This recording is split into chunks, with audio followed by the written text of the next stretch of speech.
আসসালামু আলাইকুম। এখানে বেশি কথা বলবো না। যে ভিডিওটি চলতেছে শুধু এই ভিডিওটি মনোযোগ দিয়ে একবার আপনারা দেখে যান যে স্টুডেন্টটা কোন মাইন্ডে এবং কি কোন ধরনের কথাগুলো বলল, সে কথাগুলো কি মেনে নেওয়ার মতো নাকি মেনে নেওয়ার মতো না, সেই বিষয়টা শুধু কমেন্ট বক্সে আপনারা জানিয়ে যাবেন। আর যদি মেনে নেওয়ার মতো হয় তাহলে ভিডিওটি 100% একটি লাইক এবং কি শেয়ার করে দিবেন। তো চলুন সরাসরি ভিডিওটি দেখা যাক।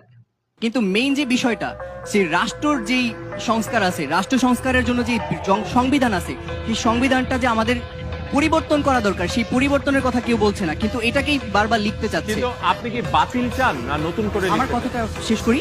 হ্যাঁ, আমরা সবাই জানি বৃক্ষ তোমার নাম কি, ফলে পরিচয়। আমরা বিগত 50 বছর ধরে এই সংবিধান দেখছি এবং সংবিধানের ফল আমরা এখন দেখতে পাচ্ছি। আমাদের শান্তি আছে?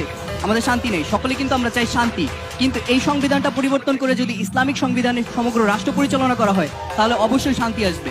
কিন্তু